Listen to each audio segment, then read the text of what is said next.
early on, there was this moment where Trump was like, yeah, I just got a lot of publicity early on. Maybe you can help me understand why. I always got more publicity than other people, and it wasn't like I was trying. In fact, I don't know exactly why. Maybe you can tell me why. Oh, I could definitely tell you. You said a lot of wild shit. Maybe. Maybe He said a lot of wild shit, and then CNN, in all their brilliance, by highlighting your wild shit, made you much more popular. Yeah. Perfect. Do you he's not wrong. I loved this conversation because it was just that. It was not an interview. It was just a long chitty chat. They talked about everything.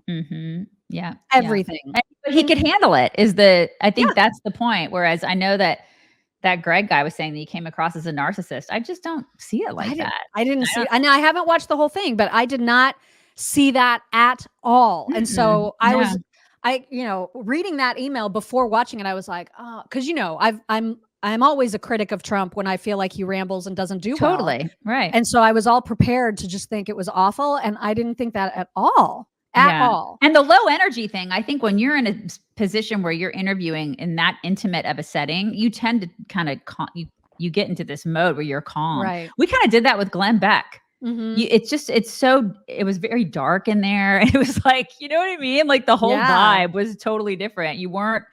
Everything was just chill. And he probably felt the same way. So if he came across as tired, I didn't see that.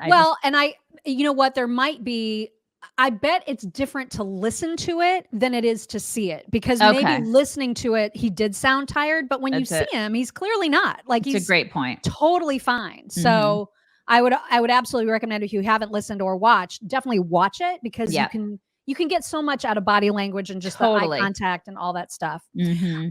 Joe wanted to know about getting his ear shot and like whether there was a scar. So there was also this cute moment. You didn't have a scar on your ear? You got anything on there? I do. What do we say? What do you got so, there? Let me over see. Here. Oh, it's a tiny little mark. It zicked right there. Yeah. It healed up pretty fucking good. Well, it's pretty good. Yeah, it's little. It's not like some of the wrestlers, some of the UFC fighters. No, you didn't get cauliflower. No. It was sort of like a top shot. The point of the bullet was a little of the ass, but you see the things taken off a little bit.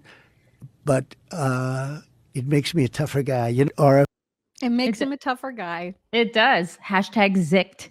I know. I love that word. Zicked. It's zicked him. I'm going to use that. Yeah. I mean, not that I plan to get shot. No. Just zicked his ear. I will be using Zick. Right. Also talked about RFK and whether it's, whether Trump is set on having RFK as a part of the administration. And he says that there's one caveat. RFK is going to be very, I think he's a great guy. I love the fact that you guys teamed up. Yeah. And are you completely committed to have him a part of your administration? Oh, I am. But the only thing I want to be a little careful about with him is the environmental. Because, he doesn't like oil. I love oil and gas. I think just keep him out of that. To fire. So I'm going to sort of keep him out of a little. Right. I said, focus on health. Focus. Yeah. You can do whatever you want. But I got to be a little bit careful with the liquid gold, I understand. Yeah, I think that's great. Just stay in your lane, Bobby. Just stay in the health lane. Stay in the health lane. And he will do great in the health lane. But just don't talk to me about the environmental crap, because we don't need to hear it from you. Right. Yep. They also talked about this incessant investigations that are constantly swirling around Donald Trump and the weaponization of the DOJ. Rebels are Republicans now. They're like, you want to be a rebel, you want to be punk rock, you want to buck the system. You're a conservative now. That's how crazy. And then the liberals are now pro silencing criticism. They're pro censorship online. They're talking about regulating free speech and that regulating the First Amendment. It's bananas to watch. Joe, they come after their political opponent. Well, they I do. got more guys. I always say, I kid, but I'm not kidding. I've been investigated more than Alphonse Capone. He was the meanest of them all. He'd kill you in 2 seconds if he didn't like you, right? I've been under investigation more than Alphonse Capone, only because it's political opponent stuff. And I've won. I won the big case in Florida. I'm winning the other stuff. you win. But you know what they did? They did something that's only done in third world countries. They came after their political opponent. Yes. I could have put crooked Hillary in jail. Well, not only that, but they're weaponizing it by saying that that's what you're going to do once you get in office. Isn't it great? By ignoring what they're doing right now. It's crazy. I heard it. Somebody was defending me today. They said, no, they say that's what you're doing to him. They're going, he's going to put us in jail. He's going to invest. That's what you're doing. That's what you're doing to him. Yeah. A lot of people say, will you do that? Will you do that to him, to them, if you win? You know, the presidency has tremendous power. I could have put crooked Hillary I in respected jail. that you didn't, because what you said was it would be bad for the country. The biggest. Yeah. And he even, I think last week, I don't know if we had a clip or whatever. I don't think we ever got to playing it, but he was asked about pardoning Hunter Biden. Do you remember? Like I don't know if we ever talked about it, but he was asked about that, and he was like, "Yeah, I'll think about it." I mean, he was open. The fact that he will think about that. First of all, I think that would be a huge mistake because he's a criminal and he needs to like be behind bars. But I mean, some of the stuff he's done is like really awful. But the fact that he'd think about it shows you that he is a completely different caliber of person than these asshats on the left. Yep. And that should show you, that should tell you everything right there. Yeah, for real. They also talked about the biggest mistake that Trump made while he was in office. And then this is where it gets a little interesting. Trump tries to dig at Kamala not being able to get through a Joe Rogan interview. And Joe defends her, which was just interesting. You'll hear that in this clip. The mistake I made was I picked some people. I picked some great people, you know, but you don't think about that. I picked some people that I shouldn't have picked. I picked a few people that I shouldn't have picked. And neocons? Yeah, neocons, or bad people, or disloyal people, or people that were just people bad, that were into the people got bad advice. Yeah, I mean, look, you're reading about him a little bit today. A guy like Kelly, who was a bully, but a weak person. You know more about bullies than anybody probably around because you deal in a certain sport where the bullies are exposed very quickly. Yeah. Can you imagine Kamala doing this show? I could imagine her doing this show. She'd be laying on the floor. She was supposed to do it, and she might still do it, and I hope she does. She's not going to do it. I will talk to her like a human being. I will try to have a conversation with her. If she did this kind of an interview with you, I hope she does, because it would be a mess. She'd be laying on the floor comatose. You'd be saying, call in the medics. I think we'd have a fine conversation. I think I'd be able to talk to her. I wouldn't try to interview her. I'd just try to have a conversation with her and hopefully get to know her as a human being. That was my goal, having her on. How long have we? Yeah, well, that would be interesting, but I don't think she's coming, Joe.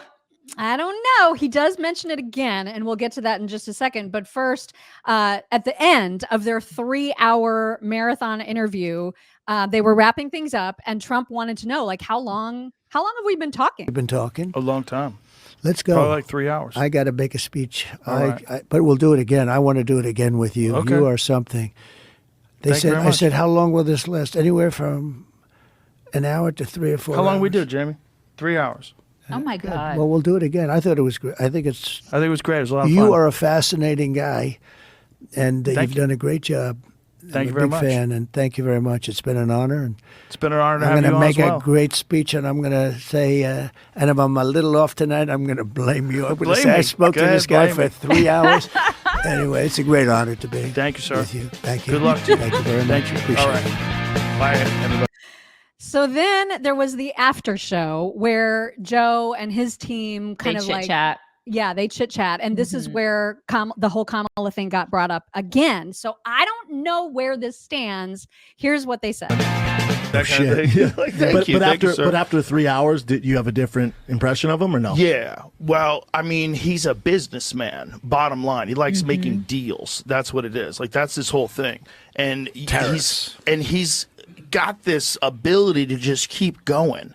This is what's crazy. Like, the podcast is 3 hours long. The guy didn't pee before the podcast. He didn't pee after the podcast. Maybe he had just a little left. catheter. Maybe he drinks more Diet Cokes than me. But he didn't drink anything during the podcast. Gangster. He just sat here and we talked, and they were freaking out there because he was 2 hours late for something he was doing in Michigan. He didn't give a fuck. He's like, I know this is going to be bigger than that. Let's just keep going. We did 3 hours. Okay. But at the end of it, he's, I don't know him other than the 3 hours that I talked to him when he was trying to be at his best. And right? Kamala Harris has not said yes yet. She hasn't said no either. People keep saying she said no. I said I would have a conversation with her like a human being. That's all I want to do. That's literally all I want to do. But that's trouble. I want to know what is it like to be. I don't even give a fuck about all the stuff she's talked about policies and all these different things. We know her positions. Yeah. Like, who are you? Do we know our positions? Because they've been all over. Yeah, the place. I feel like he probably right, exactly. That was a little sketch right there. Yeah, I do think that just hearing about the whole, his team, Trump's team is trying like, listen, you're late, blah blah. Trump doesn't have handlers. Kamala has handlers, and that also they're watching for her. Oh right. my god. And that also speaks volumes as to who he is and what he can do as a leader. People aren't manipulating him and telling him what to do, where to go. I mean, obviously you have a schedule. I get it. Like people in that position have a schedule, but he is just not one to be like, he doesn't have people telling him what to do. Yeah. He tells them what he's going to do. Exactly.